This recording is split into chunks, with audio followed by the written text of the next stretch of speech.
Eddie Radosevich, Billy Luicci here. TexAgs, obviously SEC Media Days. Billy, this is my first one. This is the first time I've ever been here, so I have no idea what I'm doing down here. But I guess you've done this before. You've gone into a new conference from the Big 12, obviously. What do OU fans need to be ready for? Fun, a hell of a lot of fun. And you're Nashville, not Hoover out, so you're coming in at the right time. I'll tell you what, in Longhorn and Sooner fans, they always thought I would always push back. It's not just a top-heavy conference. It's like the grass is longer at Iowa State, you know. They could beat Mississippi State a lot of years, right? Iowa State might be better. But you go play in Starkville with the Cowbells. You go play the next week in the Grove. And then the next week, you know, Oklahoma's beaten Tennessee when you play them. But then it's that third week and Tennessee comes in. Then you play Texas and Alabama back. It gets crazy, and it really is. You're down there on the sidelines watching the games. I did it in the Big 12, just like you did. I did it in the Big 12 when the Big 12 was the SEC. Sure. People think I'm a Big 12 hater. I remember when the Big 12 there was nothing like it. Yeah. K-State, OU, Stoops, Leach, Mac. This now, when you're down there, you notice the difference, the size, the speed. You guys have watched it in the playoffs.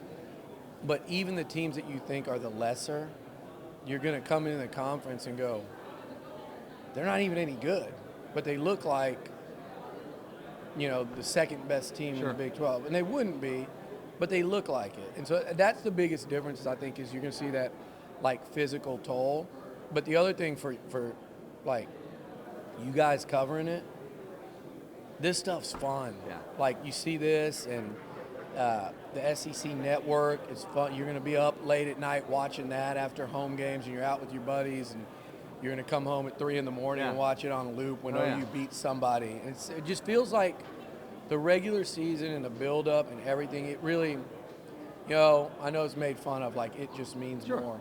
But it does, because it's just a cooler experience, not just during the season, but year-round. So I think everybody's going to freaking love it, man. What was unexpected as far as A&M going through, had obviously some immediate success with Johnny. That was unexpected. But obviously, but at the same time, what was unexpected for the A&M, and what could maybe Oklahoma and Texas fans be prepared for that maybe they don't know about? I think the unexpected, to me, I'll say this, I think of the SEC, and I remember A&M had a rivalry with LSU. Sure. They had a series that was every year for a long time. LSU fans back in the day were nasty. I don't know if it's because of social media, people don't necessarily throw whiskey bottles at your head anymore like they did in the 90s. But I thought every venue was going to be just people down your throats, fights in the stands. You go out, and people are trying to, stir things up. I felt like the surprise is how welcoming and nice everyone in the league is to opposing fans. And don't make the joke that's because A&M loses. A&M, I think, has like the 5th best record of the 14 since they joined. They've been solid. Nothing special, but solid. I think that's it. How well they're going to be really excited to have Oklahoma come into their stadium. They're going to be really, looking forward to going to Norman and watching the Schooner, Schooner, and here, like, they're as excited about even A&M, is excited about Texas and OU coming in as you guys and your fan bases are going to be about coming in. Like, it's a welcoming thing. It's pretty cool. That was going to be my next question. Now that the dust is settled, A&M fans cool with Oklahoma and Texas, the reunion that will be happening? You know why? And this is me talking, but I think a lot of people felt the same way. To me, the reason I didn't want to play A&M, Texas, was because I just felt like you're throwing them a lifeline. They didn't. Their home schedule, because it doesn't have OU, even if they scheduled these, great home and homes, it was every other year they have nothing in Austin. Meanwhile, A&M next year, even this year, somebody's saying it's a down home schedule. Well, you get Alabama, Auburn, South Carolina, Mississippi State. Yeah. And I'm going, why give them the help? Sure. Why let them struggled to, attract, recruits go there versus coming to Kyle Field. Now that they're in the same league, I'm going, I cannot wait to see A&M Texas. I can't wait to reprise the OU. OU, A&M owned OU early, the Blake and Gibbs era. OU owned A&M under Stoops, and the Aggies kind of got the last laugh on the way out the door. I'm ready for that thing to start up again. That was a real rivalry. It was fun. Even when, you think about the 2000 game and the 02. So when A&M was competitive, those were wild times. But I'm excited about it. I think most A&M fans. And look, I keep telling everyone here, and no one's pushed back. Push the Egg Bowl aside. Push the cocktail party aside. OU and Texas coming in means 2 of the 3 biggest rivalries in this league haven't been played yet.